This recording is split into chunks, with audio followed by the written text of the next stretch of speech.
Ethan watched Susan's retreating figure as she headed toward the butcher shop, her steps light but purposeful. He couldn't help the faint smile tugging at his lips. Roast pork. She'd figured out his favorite dish without him ever mentioning it. As soon as she disappeared inside, he pulled out his phone and dialed his friend Daniel. "Pull some strings," Ethan ordered the moment Daniel answered. "Get ICM Design into the bidding for the California Culture and Technology Center project." There was a brief pause on the other end. "ICM Design?" Daniel scoffed. "Never heard of that joke of a company. Are you helping Susan Drew? This feels out of your character." "What kind of character?" Ethan's tone dropped a degree colder. Daniel wisely chose silence, though his mind echoed with the obvious answer. Cold. Calculated. Ruthless. Clearing his throat, Daniel continued. "I know someone high up at the center. Want me to lock the project in for her? Drew Corp and several other giants are bidding too. It's going to be a brutal fight." "There's no need for that." Ethan's voice remained icy. "The chance is already hers. If she can't win it on merit, she doesn't deserve it." Daniel let out a low whistle. Merciless, even with his own wife. "Understood. I'll make the arrangements," Daniel replied, still impressed despite himself.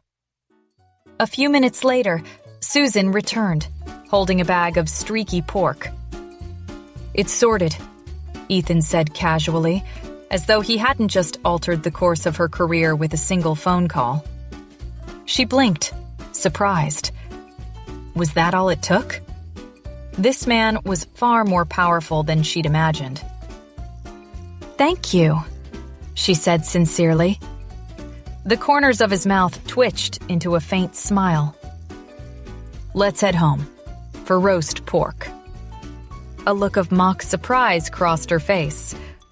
"I wasn't planning on making that. I was thinking of pork and potatoes stew." His expression froze, cycling through a rapid range of emotions: disbelief, confusion, and faint betrayal. Pfft. Susan couldn't hold back her laughter. "I'm messing with you. I'm making roast pork." "Susan Drew." He enunciated her name carefully, narrowing his eyes.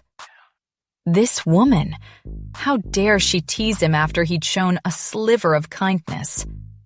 Sensing danger, she quickly stuck out her tongue. "Is it really that hard to admit you like roast pork? There's no shame in enjoying your guilty pleasure." He snorted, feigning indifference. Susan tilted her head with a sly grin. "Do you know what I like to eat?" "Junk food," he replied without missing a beat. She gawked, momentarily speechless. What the hell? Her lips curved into a mischievous pout. "Actually, I like to eat you the most." She winked playfully, her tone dripping with fake sweetness. Ethan shot her a sidelong glance, his expression unreadable. "Did no one warn you about flirting with a man in a car?" Susan's heart skipped. What about flirting in a car? Was he thinking... Heat rose to her cheeks as her mind conjured up scenarios she'd never admit out loud. She wasn't that open-minded. "It'll lead to a rollover accident," he deadpanned, his voice as cold as steel. She froze, thoroughly embarrassed. His lips quirked in the faintest of smiles at her flustered expression. "We're here." Once home, Susan prepared a mouth-watering lunch. Ethan didn't return to work until his stomach was full and his mood considerably lighter. In the meeting room at ICM Design, President Sterling paced back and forth, his excitement barely contained. The long-awaited email from the California Culture and Technology Center had finally arrived. This could change everything. Without wasting a moment, he ordered an emergency meeting. Sitting around the large conference table were Susan, Jason Adler, and the company's project manager, Mark Henderson. Sterling cleared his throat, his eyes gleaming with enthusiasm. Susan, I didn't think a young woman like you could be this capable. You secured us a spot in the bidding. His voice brimmed with pride. This project has been in development for 5 years. It's going to be one of California's most iconic landmarks. He beamed at her. Even if we don't win, just being invited to participate is a tremendous opportunity for our company. President Sterling, I'm confident we can win this bid with the right concept. Susan leaned forward, her tone steady but passionate. Even though we're a small firm, we can subcontract specialists if needed. This is no small feat, but we can take it on. The project manager, Mark, frowned, skeptical. It's not that simple. We're up against listed corporations, companies with decades of experience and nationwide branches. He paused meaningfully. Drew Corp is participating too. They've recently expanded into architecture. Susan's chest tightened at the mention of Drew Corp, though she kept her expression neutral. It wasn't surprising. They'd chase prestige as much as profit. She forced herself to focus. They may have experience, but creativity? That's where they fall short. After a thoughtful pause, Susan met Sterling's gaze.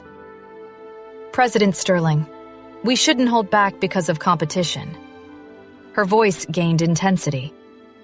The Culture and Technology Center will be open to the public, a landmark of the future.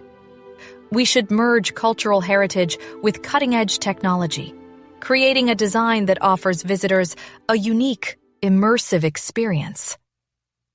Sterling nodded approvingly. Good point. He glanced at Jason. You and Susan will collaborate on this. We've got 15 days until the deadline. Drop all other projects and focus entirely on this bid. Susan's heart sank slightly. Jason Adler? While they hadn't worked closely, she'd seen enough. He was talented but impulsive, too quick to jump to conclusions and dismiss alternative ideas. Worse, he often relied on uninspired, copied designs. Still, she kept her tone polite. President Sterling, may I suggest that Jason and I work independently on separate designs? Jason's head snapped toward her, his jaw tightening. She continued smoothly. Every designer has a unique approach. Friendly competition could inspire fresh ideas. It might be our best shot at creating something truly exceptional. Sterling considered her words, his brow furrowed in thought. President Sterling remained silent, thoughtfully weighing Susan's proposal. Meanwhile, Jason Adler bristled, his expression darkening with indignation. What do you mean? Jason snapped, his voice sharp. You think you're better than me? No, Susan replied evenly. I'm suggesting a fair competition. Jason scoffed. You're younger and less experienced. Instead of learning from your seniors, you aim too high and overestimate your abilities. His tone turned cutting. 15 days isn't enough for a project of this scale. Instead of working as a team, you're refusing to assist me so you can play the star designer. Is showing off more important to you than the company's success? Susan clenched her fists beneath the table, forcing herself to remain calm. President Sterling's expression shifted slightly, his thoughtful gaze now guarded, as though reconsidering his impression of her. Taking a deep breath, Susan met Jason's glare head-on. It's true that I'm young, but I've participated in several large-scale projects like this before. Not to mention, I studied abroad. Jason let out a cold, mocking laugh. Studied abroad? So what? Does speaking another language make you special? His lips curled into a derisive smirk. If you were as capable as you claim, you wouldn't be working at a small company like this. He crossed his arms smugly. Why don't you prove your skills instead of bragging? I can claim I designed the Queen's palace, too. Susan's voice remained steady, though her gaze sharpened. I've already said this should be a fair competition based on ability. The tension in the room was palpable. Both designers locked in a silent battle as President Sterling considered his next move. Hey amazing viewers, it's Susan here. Thanks for sticking with us.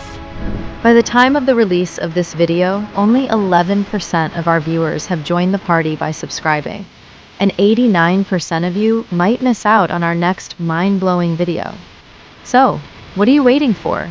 Hit that subscribe button and join the exclusive club.